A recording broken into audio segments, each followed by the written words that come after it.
kalau saya mah kurang tahu juga. Soalnya kan saya jarang di rumah kemarin juga.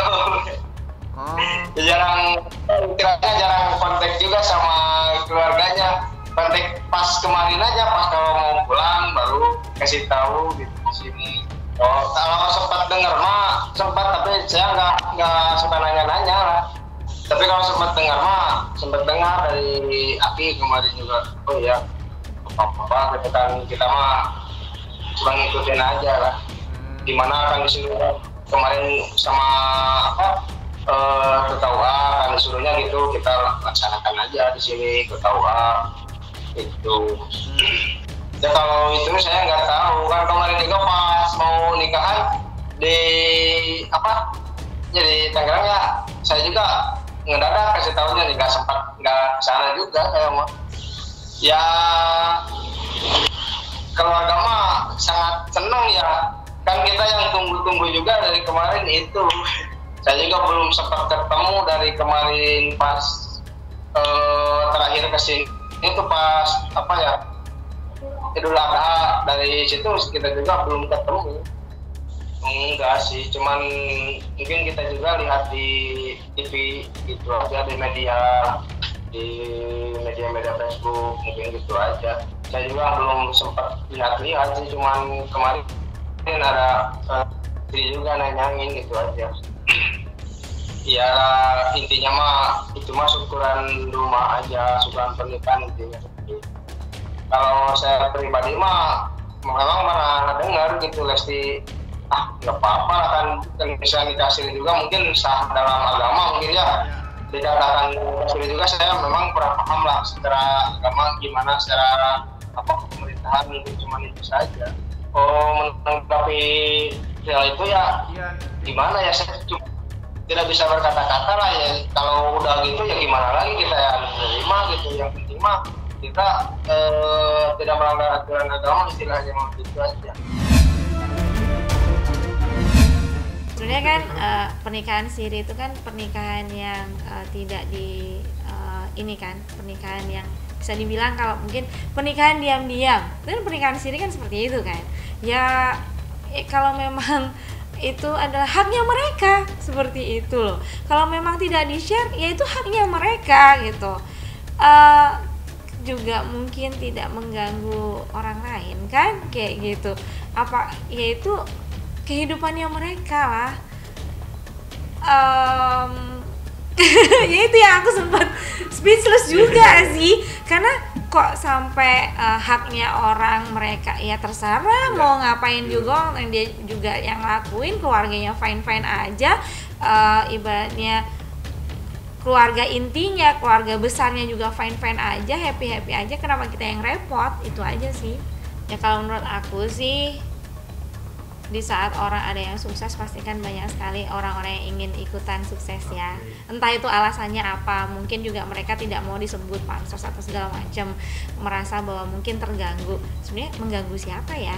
Gitu kan? Ibaratnya mau Bang Bilar bohong atau apa segala macam, atau keluarga Leslar bohong atau gimana, itu juga kehidupan mereka punya hak. Atau mungkin misalkan ada cerita-cerita di dalamnya, ada drama-drama dalam kehidupan mereka, itu juga kehidupan mereka gitu ya. Apakah sangat mengganggu terus kemudian jadi negara gaduh kayak gitu kan? Kayaknya masih harus, ibaratnya lebih banyak yang harus diurusi deh negara gitu, khususnya COVID, kesehatan, ekonomi itu banyak gitu loh. Terus ibaratnya Leslar begini, terus kemudian kok jadi rame dunia itu kenapa gitu. Udah deh gitu kan, mikirin yang penting-penting aja, kita doain aja yang terbaik. Itu sih kalau aku. Ya nggak apa-apa sih, abis ini kayak aku bakal diserang haters juga. Cuma nggak apa-apa lah ya, berarti kan itu adalah sosok suami yang memang benar-benar tanggung jawab ya, yang memang berani pasang badan untuk pasangannya. Salut banget. Aku pun juga bersyukur banget juga punya ayah Hendra, yang dia juga ibaratnya selalu menjadi garda terdepan lah untuk istrinya. Nggak hanya sekedar support, tapi juga ibaratnya kalau mau pasang badan pun mau gitu loh di depan. Kalau misalnya sampai ada mungkin haters atau mungkin ada diuji atau segala macam, itu emang ya jarang sih gitu ada pria-pria gentleman seperti itu. Dan aku ya salut gitu sama Bang Bilar, selama mereka tidak melakukan yang salah di mata agama, di mata negara, kenapa kok jadi bingung? Saya sungguh sedih melihat majelis kode etik dari Pradi ini. Majelisnya ya, yang saya sangat sedih. Bagaimana majelis bisa memutuskan seperti ini. Kita mengadukan dia bukan karena kelakuannya yang hebat itu. Bukan karena foto-fotonya yang hebat itu. Yang kita adukan adalah dia tidak melakukan upaya damai. Dan itu tidak dinilai sama sekali oleh majelis hakim. Oke, yang kedua, dia merendahkan martabat advokat. Semua ada pasalnya. Nggak tahu kalau kalian semua bilang, oh nggak apa-apa itu. Seperti majelis bilang, nggak apa-apa, mau bertingkah laku apapun. Itu tidak melanggar etika selama kalian bukan bicara sebagai advokat. Itu kata majelis. Saya tidak bicara sebagai advokat, saya bicara sebagai masyarakat. Itu mesti jelas nih ya. Kita bilang HPH tidak satria sesuai dengan kode etik. Kita bilang HPH mencari publisitas demi konten medsosnya. Semua dengan bukti. Tidak diacuhkan, tidak didengar oleh majelis. Ada apa dengan HPH ini?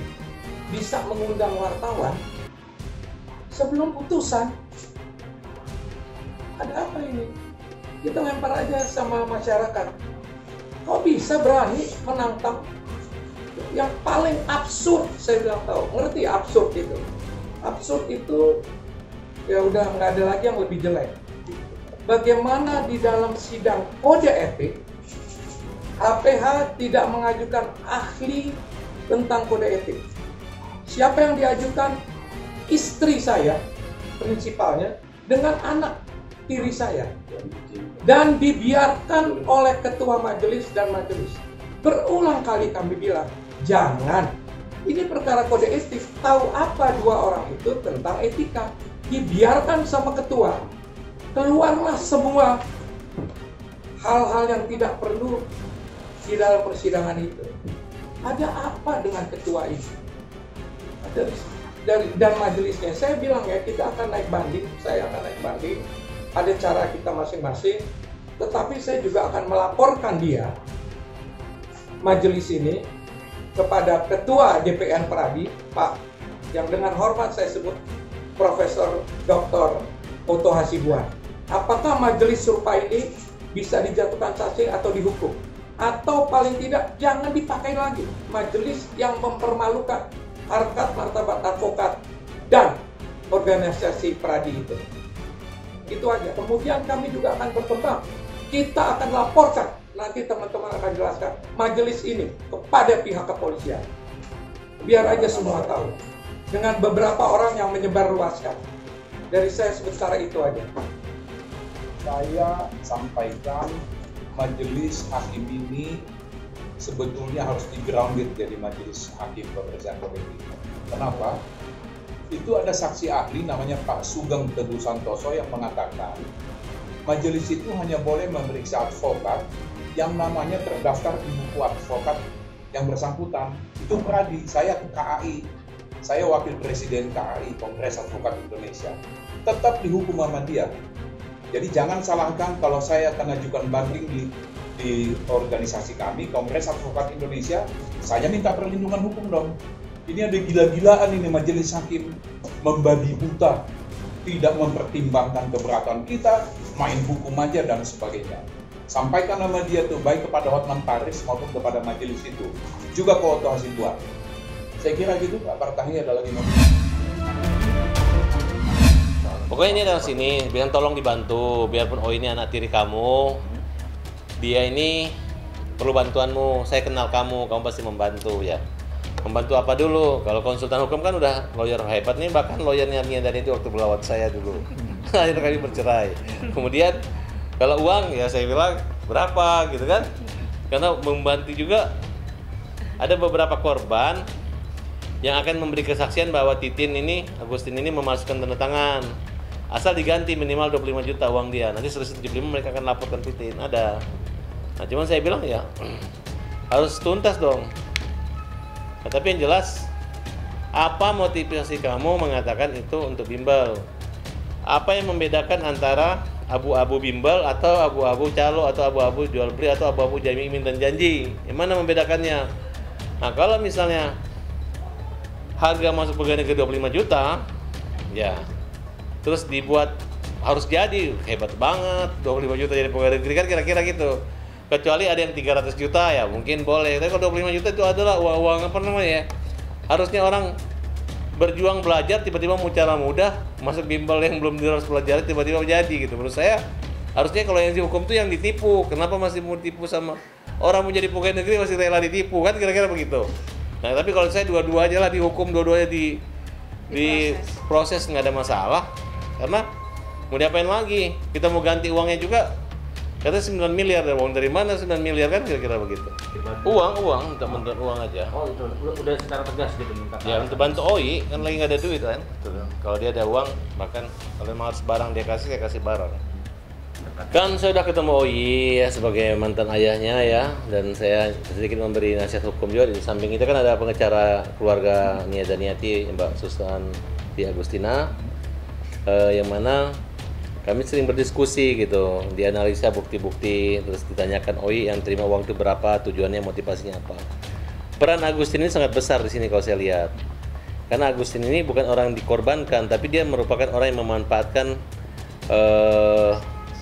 situasi ini gitu. Artinya sekarang ketika dia ditagih, karena kemungkinan ada uang lebih dari 25 juta yang dikumpul, itu yang digunakan oleh mereka. Sistem multi level. Nah, jadi kita lihatlah nanti kalau penggunaan uang itu mungkin OI menggunakan hampir kurang lebih sekitar 1,5 miliar saja. Tapi dia merasa itu adalah bagian untuk membuat pelatihan untuk pendidikan. Dan sedangkan Agustin juga dan siapa lagi namanya? Dan Karno dan lain-lain itu adalah orang-orang yang menikmati. Kalau mereka menjadi pelapor, ya berarti mereka hanya mengkambing hitamkan OI saja. Di situ saya lihat. Tapi untuk selanjutnya silahkan. Mungkin Mbak hanya Nia yang minta tolong biar bagaimanapun dia anak ya, karena OI kan kondisi sekarang dia nggak punya duit. Nah, jadi dia kayak anak kecil yang harusnya nggak usah dipercayai kan kira-kira menurut saya gitu. Harusnya orang kalau bekerja sama itu harus rekam jejak seseorang. Apakah OI ini pernah melakukan atau membuat suatu prestasi? Apakah janji mereka ini masuk di akal? Apakah janji mereka ini bukan melanggar hukum? Jangan sampai perjanjian untuk berbuat jahat jadinya gitu. Jadi perjanjian berbuat jahat itu artinya ada orang yang membayar 25 juta yang ingin jadi pegawai negeri. Kalau mau jadi pegawai negeri 25 juta kemurahan, tapi kalau untuk bimbel doang ya itu wajar. Nah sekarang mereka bayar ke Agustin berapa? Nah karena saya tanyakan ada yang dibayar ke si ibu itu 100 juta, tapi OI cuma terima 25, sedangkan mereka buat tanda terima sendiri melalui tanda tangan palsu.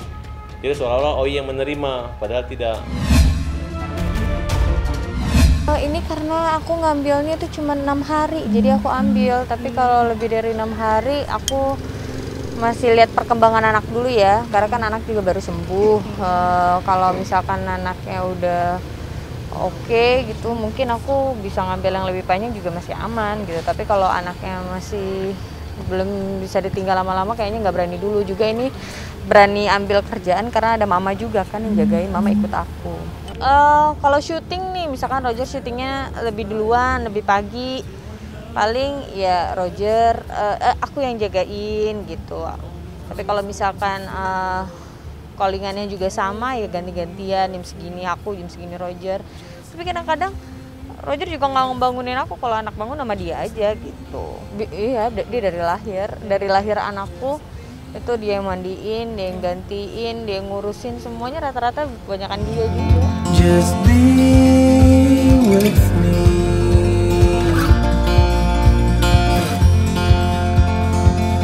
Now we're one with the sun over our heads, and at night we'll be the stars. We can go any place that we want to, I don't care if that's too far. Take my hand and let's fly away to another galaxy.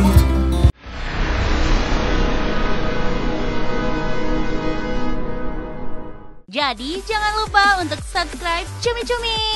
Ditekan ya tombol lonceng merahnya.